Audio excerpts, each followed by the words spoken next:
dikuburkan dalam keadaan terburu-buru di hari Jumatnya. And so the person who came to the tomb was Mary. Dan orang yang datang pagi-pagi buta ini hendak membasuh tubuh mayat Yesus itu adalah Maria Magdalena. And she was looking for Jesus. Dan dia mencari-cari Yesus.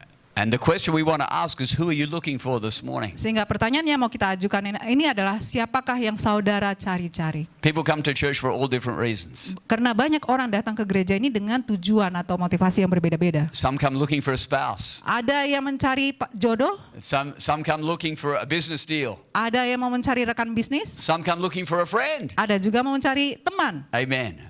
Who are you looking for this morning? Sehingga pagi ini siapakah yang saudara cari? Because on that day, this day became a very personal experience for Mary. Karena pagi hari itu adalah menjadi suatu pagi pengalaman yang sangat pribadi bagi Maria. And she experienced a personal resurrection. Dan Maria mengalami perjumpaan secara pribadi dalam hal And I kebangkitan. believe you and I can experience the same thing this morning. Sehingga saya percaya saya dan saudara pun pagi ini bisa mengalami perjumpaan kebangkitan secara pribadi. So Mary was standing outside the tomb crying, and as she wept, she stooped and looked in, and she saw two white-robed angels, one sitting at the head and the other at the foot of the place where the body of Jesus had been lying. "Dear woman, why are you crying?" the angels asked her. "Because they've taken away my Lord," she replied, "and I don't know where they've put him." She turned to leave and saw someone standing there. It was Jesus, but she didn't recognize him. "Dear woman, why are you crying?" Jesus asked her. "Who are you looking for?" She thought he was the gardener. "Sir," she said, "if you have taken him away, tell me where you've put him. I'll go and get him." Kita baca dari Yohanes 20 dari ayat 11. Tetapi Maria berdiri dekat kubur itu dan menangis. Sambil menangis ia menjenguk ke dalam kubur itu. Dan tampaklah olehnya dua orang malaikat berpakaian putih. Yang seorang duduk di sebelah kepala dan yang lain di sebelah kaki di tempat mayat Yesus terbaring. Kata malaikat-malaikat itu kepadanya, "Ibu, mengapa engkau menangis?" Jawab Maria kepada mereka, "Tuhanku telah diambil orang dan aku tidak tahu di mana ia diletakkan." Sesudah berkata demikian, ia menoleh ke belakang dan melihat Yesus berdiri di situ.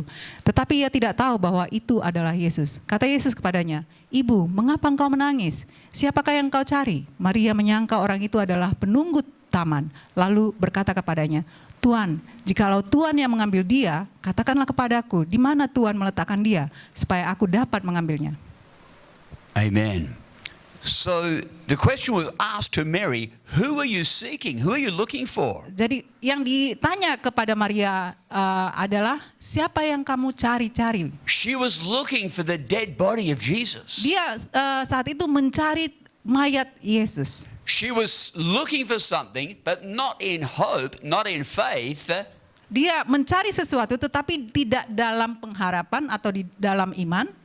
She was seeking for the wrong Jesus. Dia secara nyata jelas mencari Yesus yang salah. Amen. She thought Jesus was dead. Karena dia pikir Yesus tetap mati. And you know, I believe many people, even people who go to church, still think the same way. Saya yakin bahwa orang yang sudah sering ke gereja pun berpikir yang sama. People come, they're looking for the dead Jesus on the cross. Mereka datang ke gereja tetapi mereka mencari Yesus yang terpaku mati di kayu salib. You know, it's kind of, where's the crucifix, Pastor? Sehingga banyak yang mengatakan, mana Yesus yang disalib di gereja, Pastor?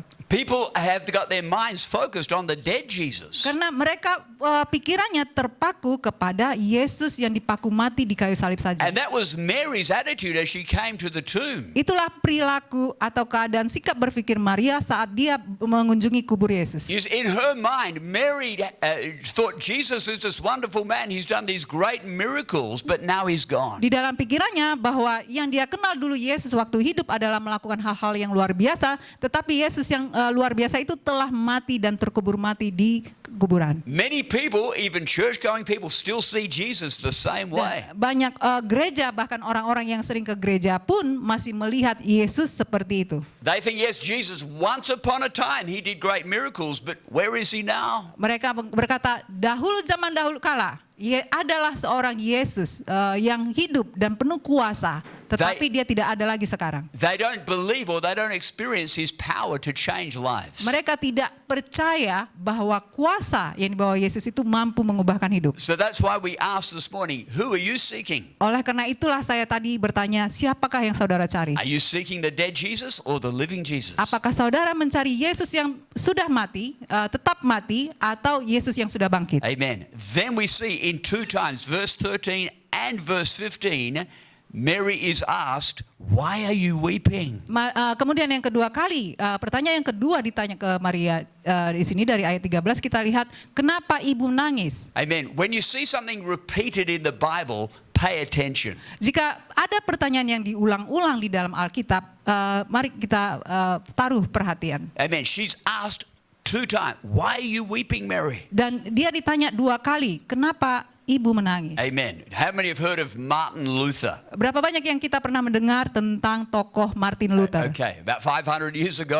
Sekitar 500 tahun lalu, Amen. But he was a very early believer. dia adalah orang yang percaya di awal zaman He itu. struggled many times with his faith. Tetapi dia sangat bergumul mengenai iman yang dia yakini. And one day he came home and his wife was crying. Suatu hari waktu dia pulang mendapati istrinya menangis-nangis. Now, she often saw her husband depressed and wrestling in his mind. Karena dia sering menyaksikan suaminya senantiasa bergumul di dalam pikirannya dan menderita di dalam hal But this pikiran. time she sees he comes home and sees his wife is crying. Tetapi kali ini adalah giliran Martin Luther waktu pulang ke rumah melihat istrinya menangis And he terisak-isak. says, why are you crying, dear? Kemudian dia tanya, sayang kenapa kamu menangis? And she says, God is dead. God is dead. Katanya, Tuhan sudah mati. And so Martin Luther says, nonsense, woman. The Lord is alive. Kemudian si Martin Luther ini menjawab, kamu ini mengada-ngada aja. Enggak mungkin, Tuhan itu hidup. And his wife turned around very quickly and replied, why don't you act like it then, my dear husband? Kemudian langsung dia berbalik dan menatap suaminya menjawab, kalau memang Tuhan itu hidup, kenapa kamu tidak berperilaku menunjukkan bahwa Tuhan itu memang hidup? You see, if we believe that Jesus is alive, Sehingga jika kita memang percaya bahwa Tuhan itu, Yesus hidup, that will change our thinking, it'll change our behavior. itulah yang akan mengubah cara berpikir saudara dan juga akhirnya mengubah cara berperilaku saudara. The Bible says Mary was speaking to Jesus, but she didn't recognize him. Alkitab di sini menyatakan bahwa Maria pagi itu sedang berbicara kepada Yesus, tapi dia tidak mengenali bahwa itu adalah Yesus. Maybe she couldn't see him because of the tears. Mungkin dia tidak melihat itu adalah Yesus karena air mata yang menutupi penglihatannya. Sometimes when we are overwhelmed by our feelings, we can't see Jesus. Sehingga kadang-kadang waktu kita terhanyut, tenggelam di dalam semua perasaan kita, kita tidak bisa melihat Yesus secara jelas. In the middle of your difficulties and struggles, sometimes we can't see him. Sehingga di tengah-tengah pergumulan atau masa-masa berat di hidup kita, itulah yang mengaburkan mata kita melihat Yesus. And even though Mary was talking to Jesus, in her mind, Jesus was still dead. Meskipun dia sudah berbicara di hadapan Yesus, tetapi di dalam pikirannya yang dia percaya, Yesus tetap mati. Is it possible that sometimes we can even pray, but the attitude of our heart is, oh, Jesus is dead. He doesn't have the power to help me or answer my prayer. Atau apakah mungkin terjadi di dalam kehidupan doa kita, kita berdoa tetapi cara berpikir kita melihat bahwa Yesus itu tetap mati yang tidak akan mampu menjawab doa-doa kita. Amen. Then we want to continue to read the story from verse 16. Kemudian kita akan tetap membaca cerita ini dari ayat 16. Amen. Mary, Jesus said, she turned to him and cried out, Rabboni, which means in Hebrew for teacher. Don't cling to me, Jesus said, for I haven't yet ascended to the Father. But go to my brothers and tell them, I'm ascending to my Father and to your Father, to my God and your God. Mary Magdalene found the disciples and told them, I have seen the Lord. Then she gave them his message. Kita lanjut membaca dari ayat 16. Kata Yesus kepadanya, Maria. Maria berpaling dan berkata kepadanya dalam bahasa Ibrani, Rabuni, artinya guru. Kata Yesus kepadanya, janganlah engkau memegang aku, sebab aku belum pergi kepada Bapa. Tetapi pergilah kepada saudara-saudaraku dan katakanlah kepada mereka bahwa sekarang aku akan pergi kepada Bapakku dan Bapamu, kepada Allahku dan Allahmu. Maria Magdalena pergi dan berkata kepada murid-murid, aku telah melihat Tuhan, dan juga bahwa Dia yang mengatakan hal-hal itu kepadanya. Amen. Jesus shows himself to Mary. Yesus menampakkan dirinya kepada Maria. This is very deliberate. Dan ini secara sengaja. Amen. Mary had an interesting history. Karena Maria punya latar belakang hidup yang sangat menarik. Have you ever asked why was Mary the first one to see Jesus? Pernahkah saudara bertanya, kenapa harus si Maria yang orang pertama kali menyaksikan Yesus bangkit? She was a woman. Karena dia adalah wanita. Why didn't Jesus show himself to Peter and to John, to James, the preeminent disciples? Kenapa Yesus tidak menampakkan dirinya pertama kali kepada murid-muridnya, yaitu seperti kepada Petrus, kepada Yakobus, dan kepada Yohanes? Surely they were more important. Karena tentunya mereka masih punya kedudukan yang penting di dalam kepemuridan Yesus. I believe this was no accident. Saya percaya ini bukanlah suatu kebetulan atau sesuatu yang tidak dilakukan di luar kesengajaan. Before Mary met Jesus, Karena sebelum Maria bertemu Yesus, the Bible says she was demon possessed. Alkitab mengatakan dia dirasuki oleh setan She was tormented. dan dia menderita. She was a slave of sin. Dan dia diperbudak oleh dosa. Jesus had radically set her free, cast out those demons, changed her life. Dan Yesuslah yang secara radikal membebaskan dia dari setan itu dan mengubahkan hidupnya. But now she's carrying a heavy burden. Dan sehingga sekarang dia membawa beban yang lain yang sangat berat di dalam hatinya. She feels the Savior has now died. Karena dia sekarang berpikir bahwa juru selamatnya telah mati. But Jesus gives her a personal visitation. Tetapi Yesus datang dan menunjukkan dirinya secara pribadi kepada Maria. Amen. I believe some people here this morning, God wants to give you a personal visitation. Saya yakin sekali di pagi hari ini Tuhan rindu sekali menunjukkan dirinya, menyatakan dirinya, menampakkan dirinya secara pribadi You kepada may saudara. have entered this place feeling burdened or away from God. Mungkin saudara sedang melalui di tahap-tahap di mana sedang menjauh daripada Tuhan. Like Mary, you might feel that your hope is lost. Seperti yang dialami oleh Maria, di mana saudara berpikir bahwa saudara sudah kehilangan pengharapan. But Jesus met her in a very personal visitation. Tetapi Yesus sendiri menjumpai Maria secara pribadi kepadanya. Amen. She goes to embrace him, Dan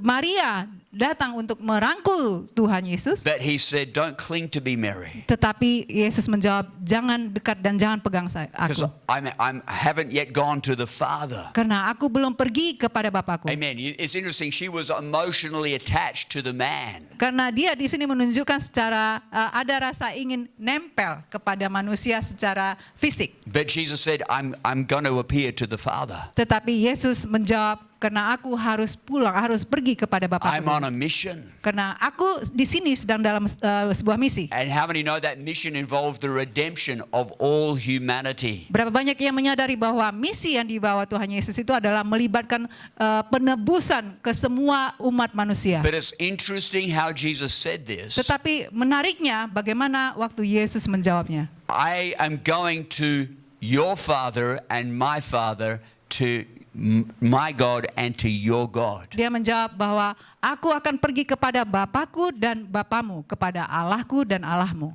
This is incredibly deep. Ini adalah hal yang jawabannya luar biasa. Amen. Because nobody had ever been able to call God my Father. Karena belum ada seorang pun yang bisa mampu merasa layak disebut Tuhan sebagai Bapaknya. Amen. He was declaring something powerful to Mary. Di sini Yesus sedang menyatakan suatu hal yang luar biasa kuat kepada Maria. Because of the death and resurrection, Karena ada kematian dan ada kebangkitan. he's saying, Mary, you can have this, you can call God your God and your Father in just the same way. Oleh karena itulah Yesus menjawab kepada Maria, Maria, sekarang kamu sudah bisa menyebut Bapakku adalah Bapamu dan Allahku adalah Allahmu sama seperti aku bagaimana memanggil Bapa dan Allah. Last week I spoke about this, having a new identity in Christ. Minggu lalu pun saya mengkhotbahkan mengenai hal ini, yaitu mempunyai identitas yang baru di dalam Kristus. And this is a good time to ask ourselves, do I see God as my personal God, my Father? Sehingga ini adalah saat yang tepat buat kita menanyakan diri kita sendiri, apakah aku melihat Tuhan sebagai Bapakku? Amen. This is something very personal that had a very powerful meaning to Mary that day. Pernyataan ini sangat langsung menusuk secara pribadi ke dalam hatinya dan mempunyai arti yang luar biasa buatnya. There's people here this morning, you believe in God, Ada kita di pagi ini percaya pada Tuhan, but you don't have a sense of a personal connection with God. tetapi saudara masih belum punya rasa hubungan yang sangat pribadi dengan Tuhan. Jesus wants to visit you. Karena Yesus ingin berjumpa, mengunjungi saudara. He wants you to have a personal resurrection experience this morning. Yesus ingin saudara mengalami kebangkitan secara pribadi pagi ini. And as soon as she had that experience, Dan begitu dia telah mengalami pengalaman ini, he says, go and spread this message. kemudian Yesus berkata, pergilah dan sampaikanlah pesan ini kepada When yang you lain. meet the resurrected Christ, Ketika saudara bertemu dengan Yesus yang sudah bangkit, you have a message to tell. saudara mempunyai pesan untuk disampaikan. You can imagine Mary's not going to keep quiet about this. Kita bisa bayangkan, Maria setelah mengalami perjumpaan ini, dia tidak akan memendamnya untuk dia sendiri. She has met the resurrected Jesus. Karena dia telah bertemu dengan Yesus yang sudah bangkit. When you have had a personal encounter with the resurrected Christ, Waktu saudara pernah mengalami sebuah perjumpaan secara pribadi dengan Yesus Kristus, nothing is going to close your mouth. Nothing is going to keep you quiet. nggak ada lagi yang bisa membungkamkan mulut saudara. Amen? Amin. It's going to be natural for you to want to share that message and talk about it. Karena itu akan menjadi suatu hal yang alamiah sekali kalau saudara jadi ingin menyampaikan, mengabarkan kepada yang lain. We're going to pray this morning. Dan kita akan berdoa pagi ini. And I'm believing God is going to show up in this place. Dan saya percaya sekali bahwa Tuhan akan menampakkan dirinya pagi ini di tengah-tengah kita. Because Jesus has risen from the dead. Karena Yesus sudah bangkit dari mati. Can you say amen? Bisakah ada Amen. jawaban He amin? is here by His Holy Spirit. Dan dia hadir bersama-sama dengan kita melalui rohnya. That's what He told His disciples. Itulah yang dia katakan juga kepada Because murid-muridnya. He said to them, listen, it's to your advantage that I go, because then the Holy Spirit is going to come and manifest His presence to all of you. Dia berkata bahwa untuk keuntunganmu lah aku pergi kepada Bapakku supaya aku bisa mengirimkan rohku bersama dengan engkau sehingga engkau bisa menyatakan hal-hal yang luar biasa lagi di bumi ini. You see, the disciples were like us. They only were thinking in the physical. They wanted Jesus to just hang around in the flesh. Sehingga murid-murid Yesus itu sama-sama seperti kita yang senantiasa ingin kehadiran Yesus senantiasa bisa kita lihat, bisa bersama-sama dengan kita secara fisik. But He knew that to truly experience His resurrection power, He had to go and meet with the Father. Tetapi Yesus menyadari bahwa sebuah kuasa kebangkitan itu harus dinyatakan, setelah itu dia harus bangkit dan pergi ke rumah Bapaknya To accomplish our redemption. untuk menyelesaikan penebusan untuk umat manusia. Now I want to finish, Sehingga kita akan mengakhiri amen, with a couple of verses. dengan beberapa ayat. Amen. How many know that when Jesus was on the cross, Berapa banyak di antara kita yang bahwa Yesus pernah disalibkan? He said some last words. Dan Yesus ada mengatakan perkataan yang terakhir. Amen. How many remember some of the words that Jesus spoke on the Berapa cross? banyak yang masih ingat beberapa perkataan yang dikatakan Yesus waktu dia digantungkan di kayu salib? And it's important to understand this before we have communion. Dan kita sangat harus paham, penting sekali untuk memahami ini sebelum kita siap menerima perjamuan kudus. One of the last things He said Salah satu perkataan atau kalimat yang dia katakan, is, it is finished. yaitu telah selesai. Amen. What did He mean? Apa artinya? Have you ever thought, what did He mean by that? Apakah saudara pernah merenungkan apa arti Yesus mengatakan ini? Many people think that He was saying, that's it, my life's over. Mungkin banyak orang berpikir bahwa iya, cukuplah bahwa hidupku sudah selesai. That's not what He meant. Bukan itu maksudnya. You see, the way that word was recorded in the original language, Dan kata telah selesai dinyatakan di dalam Alkitab aslinya, the actual word in the original Bible is tetelestai. yaitu di kalimat aslinya adalah tetelesta. And what it means, it was the sort of thing that you would find on your shopping receipt. They didn't have a shopping receipt in those days, but it meant the debt has been paid. Sudah lunas. Artinya adalah tetelesta ini, jika saudara pernah menerima perinan waktu belanja, kan dikasih itu resipnya, kan tertulis sudah lunas. Tetelesta itu artinya sudah lunas. It was a declaration. Yaitu ini sebuah pernyataan It's already been paid. bahwa semuanya sudah dibayar lunas. It was also used Dan juga digunakan when if somebody had paid their sentence, like if they had done a crime and the sentence had now been finished, they were set free to go. You've already finished. Dan tetelesta juga ini digunakan saat orang telah mendapat hukuman dan menjalani semua hukumannya, dan waktu dia dinyatakan bebas, dia akan berkata tetelesta, artinya sudah dijalankan. You've paid the price. Sudah harga yang harus dibayar sudah dibayarkan. It's all finished. Semuanya sudah lunas, sudah selesai. There was another situation where they would use this word Situasi lainnya kata tetelesta ini digunakan when soldiers would come back from battle waktu tentara baru pulang dari pertempuran peperangan and they had won the victory. dan mereka telah memenangkan pertempuran itu. They would come and declare tetelestai. Mereka akan bersorak-sorai mengatakan tetelesta. It's finished and we won. Artinya semuanya sudah dilaksanakan dan kami telah menang. It was a declaration that it's all sorted, it's all finished. Sehingga ini adalah sebuah deklarasi menyatakan semuanya sudah tuntas, sudah selesai. That's what Jesus was declaring. Itulah yang dideklarasikan Tuhan di atas kayu It salib. wasn't this negative depression, oh, it's all over for me. That's not what he was saying. Bukan pernyataan negatif, oh semua beban yang harus saya tanggung sudah selesai, cukup sudah. He was saying that everything that needed to be done for your salvation is now done. Dia mendeklarasikan apapun yang dibutuhkan untuk supaya kamu bisa diselamatkan dan dibebaskan dan ditebus, semuanya sudah tuntas. The price has been paid. Harganya sudah dibayar lunas. Everything that had to be paid for you to get to heaven, it's been paid. Semua hal-hal yang perlu dilunasi supaya saudara bisa masuk surga sudah dilunasi. There's nothing more that we need to do Sehingga tidak ada lagi bagian yang perlu kita kerjakan. apart from receive what Jesus has done. Selain hanya menerima apa yang Tuhan sudah kerjakan, tuntaskan. So many people don't understand this. Banyak orang yang masih belum paham mengenai ini. They're still trying to work their way to heaven. Karena mereka masih berusaha untuk berusaha pergi ke surga dengan menunjukkan They're perbuatan baik still mereka. trying to be good enough. Mereka masih berusaha untuk berbuat sangat baik. As if we pay to get to heaven. Seolah-olah dia sendirilah yang membayar harga untuk masuk surga. 2,000 years ago, Jesus says, it is paid. Padahal 2000 tahun yang lalu Tuhan Yesus sudah berkata sudah selesai. And that is what Holy Communion is all about. Itulah kenapa kita mengadakan perjamuan kudus. We are going to share the body and blood of Christ Karena kita akan berbagi tubuh dan darah Yesus symbolically, sebagai simbol all right, to celebrate He did this for us. untuk merayakan dan mengenang bahwa Yesuslah yang telah mengerjakannya untuk kita. We are receiving the price that has been paid. Bagian kita adalah menerima terhadap harga yang sudah dilunasi. It's a symbol. Ini hanyalah simbol. But before we celebrate the symbol, Tetapi sebelum kita mengambil bagian di dalam simbol itu, it's important to understand the reality. sangat penting sekali untuk memahami faktanya. If we don't understand the reality, then the symbol is empty. Jika kita belum menyadari makna di balik ini, maka simbol yang kita lakukan itu hampa. Some people even think that by partaking of this is your way to heaven. Karena kadang sebagian orang hanya dengan mengambil gelas cawan dan roti itu, inilah caranya supaya aku bisa masuk surga. Imagine that. Coba bayangkan. You have to do this in order to get to heaven. Artinya bahwa saudara harus mengambil ini dulu supaya bisa masuk surga. So that means there's only 60 of us getting to heaven tonight. Folks. Sehingga artinya